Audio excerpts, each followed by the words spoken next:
You're listening to A Slice of Therapy with me, Alun Parry.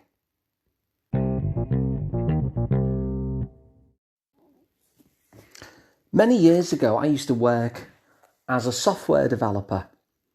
So I would write computer programs for a living. And the way this would work is that I would work with a designer. The designer would work with the client. They'd decide what it is that they wanted the software to do. And then they'd come to me, they'd kind of storyboard it all out, show me exactly how they wanted it to work. And then I would sit in front of the computer and I would get coding and be typing away until it did all the things that they wanted. And that was only the start of the job, because once the program had been written, it would then get bug tested by our bug testing team to see if there are any things that were happening that I hadn't quite intended it to work that way, but it was, and I'd fix those. And then once the whole process was completed, we'd actually send it out to the client.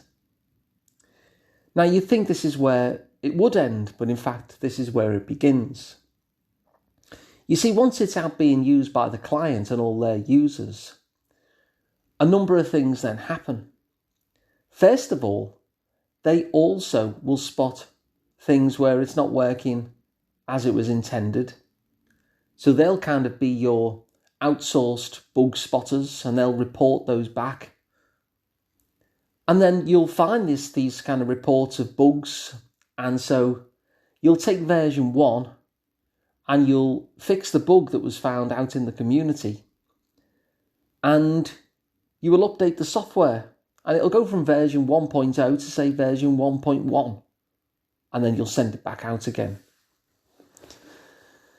But that's still not where it ends, because even once it's completely bug-free and it's been tested by the wider world and you're confident that it's bug-free, nothing else is coming back as a report, what happens then is that people start spotting ways in which the software could actually be improved. They'll say things like, I really like this software, it's really helpful. But one thing I've spotted is that it would be really great if it did this too. And so what they start coming back with, which is really great, is suggestions for how it could be even better than it currently is. And so what will happen from time to time is we would then take all of these suggestions and we would completely upgrade the software. Now, bear in mind, they like the software. The software is helpful, they're using it, it's helping them in their life, it's going well. But they've spotted things that they think would be even better nonetheless. And so after a while, the designers and myself would get together once again and they will have redesigned the software based on the user feedback to say, now it's being used in the world. People are spotting that they'd like these improvements. So what we've decided to do is completely redo the software. So it still works. All the good stuff that we had, we keep, but we'll add these improvements to it. And so I'd go and code again, and this time we'd have version 2.0, and so it would go on. Now, you probably noticed this yourself as a software user. If you've been using any piece of software for any period of time, Windows does this. There's new versions of Windows that comes out all the time, new versions of Microsoft Office, new versions of Photoshop. And I like to record music. And so I use something called Logic Pro. And I notice this too, that there's always different versions of it. Every now and again, I'll get a little notice to say that it's been upgraded and to download the latest version. And it just keeps on improving. And the funny thing is, when this happens, nobody sees this as a bad thing. When I get that notification to say Logic Pro has been upgraded, so download the latest version, I'm not thinking, oh, well, that's a shame. This version that I'm using now must be terrible. I know that the version I've got now is great. But I think, ooh. And then I download it and they give me a little report on what the new features are, and it becomes even better than it was before. And so when I think of these kind of ways that we look at software, whether as a programmer as I used to be, long time ago, or whether as a user where we're familiar with the software being upgraded, it's always seen as a good thing.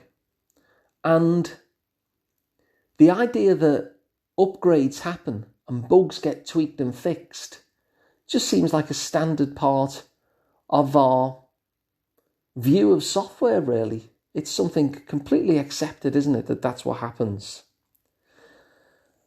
And I can't help wondering what it would be like if we viewed ourselves as a piece of software. Because we can get caught in a bit of a perfectionist streak. If we're not perfect, then we're broke kind of thing is what we can tell ourselves. But what if instead we looked at it and reframed ourselves as if we're a piece of software? And it's a good analogy, really, because like any piece of software, lots of you is working fine, isn't it? Lots of you is working well already, just like the versions of the software that you're quite happy with. You might notice there's a bug here that gets on your nerves, and you can't wait for the developer to fix that thing, and you've got to work around, and it's a little bit inconvenient or gets in your way. And you might even notice that there's things that you'd like to improve, much like a piece of software. But lots of you is working fine already.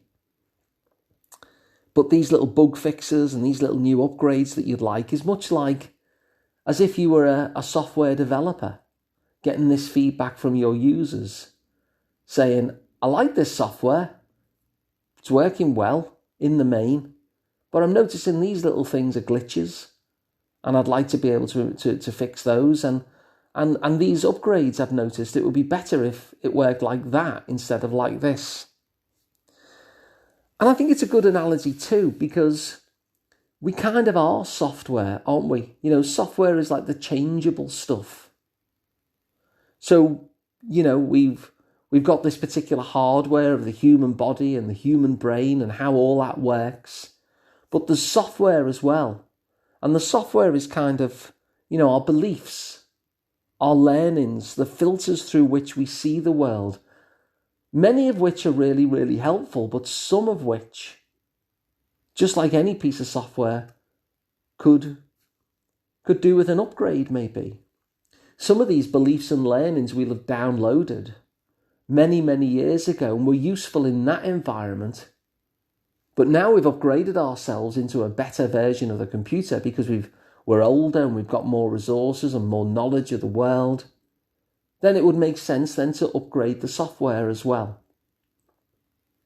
And so I like this idea that what we really are is like a piece of software and we go through various versions. And it's not because those original versions were broke, because mostly they work really well. But simply like any piece of software that we notice the odd glitch, the odd bug, or even spots an improvement. That isn't like that there's something going wrong with anything, but it's just that it'd be better if it was like this. And then what we do is we start recoding the software, which I guess is what therapy and counselling helps you to do. To kind of have a look at what the belief systems are at the moment, have a look at what the learnings have been so far, see if they could be updated, see if what the beliefs and learnings that you'd like to have instead that would make this software work even better for you. Look at the filters through which you experience the world and think, well, would it be better if I kind of viewed the world in a different way? Would that be more of a resource to me than the way the software works at the moment? And so much like I would work with the designers, then we would work together as well in terms of helping you recode those aspects of your software that you'd like to change. And I like this as well because it does acknowledge and honour, doesn't it? Much like these computer programs that get upgraded from time to time, that they were working. They were working pretty well, weren't they, before the upgrade was decided on. And so we just simply go through versions. We go through little upgrades. We start off at version 1.0, and then we keep on improving and improving all the time. We keep on noticing the glitches and noticing the things that would be a good extra feature, noticing the things that we'd like the software to be different. Work on that, and then we've just upgraded the software. We've just upgraded ourselves. We've gone from version 1.0 to maybe version 1.1. Or maybe it's a big upgrade and we've gone to version 2. But this idea that we're always in development, because that's what it was like for me as a computer programmer. The work was never done because the software that you'd created was always in development. And people were always going to be finding things that they'd like to be improved. And so it was always my job to be working on the software and improving it. And that feels very much like the human journey. There's never a point where, certainly I never think, oh, that's me done. There's always something that I'm thinking, I'd just like to tweak this a little bit. Or I'd like to get a little bit better at that. Or I'd like to change my software in this area so it serves me a little bit better. And then just like a piece of software, I'll work on that and I'll go from one version of me to the next version of me. And so my invite to you is to think of yourself much in the same way. To acknowledge the fact that things work pretty well most of the time for you, but you're noticing that there are some glitches or some improvements that you'd like. And just like the software, that's never seen as a bad thing. It's seen as an exciting thing. It's seen as just the natural course of things that we will continue to be in development on an ongoing basis, pretty much all the time. And in some ways, that's part of the fun of not just software development when you're a computer programmer, but personal development when we're working on ourselves. So if you like this idea, then please spread it on. If you'd like to work with me one-to-one, then you can do. I'm Alun Parry. Just find out more at liverpoolpsychotherapy.co.uk. And please do subscribe to the podcast as well. It's completely free. There's a new one every day. So subscribe wherever you get your podcasts from. So thanks for listening, and I'll be back again tomorrow with another one.